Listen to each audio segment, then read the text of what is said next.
Здравствуйте, в студии Николай Борисов и обзор чрезвычайных происшествий. В столице республики суд оштрафовал компанию за срыв сроков сдачи моста через озеро Талая. Главстрой потребовал с подрядчика более 152 тысяч рублей пени за срыв сроков реконструкции. Арбитражный суд республики требования удовлетворил. Благоустройство должны были завершить еще в октябре прошлого года. Контракт на выполнение работ был заключен 22 сентября прошлого года. Цена проекта составляла 14 миллионов 240 тысяч. Ответчик на претензию не ответил, уплату неустойки не произвел. Это и стало основанием для положительного решения. Взрыв газа в Якутии стал причиной пожара, где сгорел дом, гараж и 2 автомобиля. Причиной возгорания стал взрыв при запуске автомобиля. Возгорание произошло в Намсах, в частном доме по улице Рыкунова. К моменту прибытия пожарного подразделения строение горело открытым огнем. В результате пожара огнем повреждены дом, пристрой, гараж и 2 автомобиля Toyota Prado и Toyota Caldina. Общая площадь пожара 128 квадратных метров. На ликвидацию привлекались 13 человек личного состава и 2 единицы техники.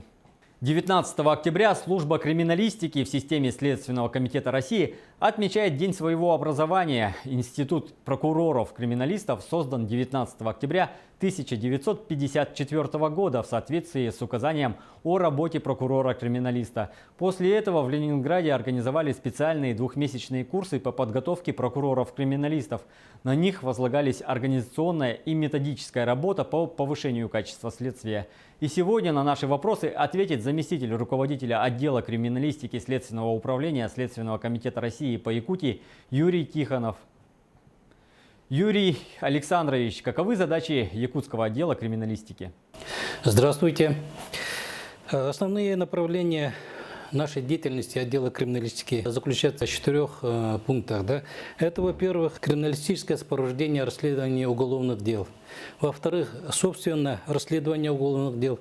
В-третьих, это выполнение отдельных функций процессуального контроля. И в-четвертых, дополнительная профессиональная подготовка сотрудников Следственного комитета.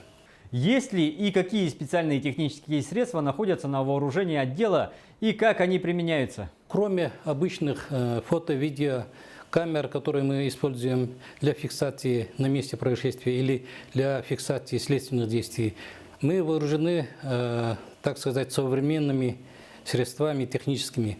Допустим, вот источник криминалистического света. С помощью вот этого прибора, значит, мы видим невидимые для невооруженного глаза следы.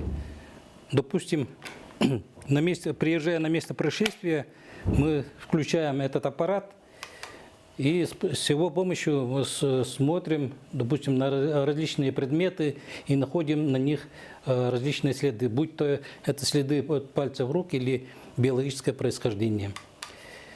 Кроме того, есть обычный металлоискатель. С его помощью тоже мы на месте ищем металлические предметы, будь то это орудие преступления или иные другие металлические предметы, которые имеют отношение к расследуемому уголовному делу.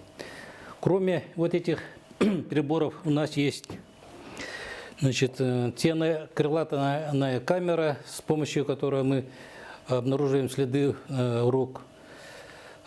Ну и другие необходимые для исполнения наших служебных обязанностей техника. Юрий Александрович, расскажите, пожалуйста, о наиболее запоминающемся случае, когда использование техники помогло раскрыть преступление. Так, я вам расскажу один случай, который произошел весной этого года. Значит, на дачном участке был обнаружен, когда вот хозяева приехали, они обнаружили, что, к сожалению, их дачный домик сгорел, и там лежит обгоревший труп. Значит, личность трупа человека, который был там сгорел, не был сразу установлен. При судебно-медицинской экспертизе было установлено, что причиной смерти стало, значит, колото-резанное ранение. Был проведен дополнительный осмотр места происшествия, ну, искали орудие преступления, нож. Значит, в ходе этого мы использовали металлоискатель и случайно, вот, вместо того, чтобы найти нож, нашли сотовый телефон. с помощью телефона вышли на того человека, который был осведомлен о совершенном преступлении. Таким образом, мы нашли, установили личность погибшего и вышли на подозреваемое лицо. Как можно стать следователем-криминалистом и сложна ли ваша работа? Очень высокие требования. Например, следователь-криминалист должен уметь делать более 200 наименований трудовой деятельности. Поэтому у нас в отделе работают бывшие следователи, люди с огромным опытом, которые служили следователями не менее 3 лет, показавшие хорошие результаты в следственном деле. Быть следователем-криминалистом трудно, я бы так сказал. Расскажите немножко о коллективе отдела. Наш отдел состоит из 11 сотрудников. Это руководитель, его заместитель, 6 следователей-криминалистов, 2 эксперта, один из них полиграфолог, один эксперт по экономическим и налоговым делам и помощник следователя-криминалиста. Один сотрудник у нас дислоцирован в городе Нерюнгри. Думаю, коллеги, делаем очень нужную и полезную работу.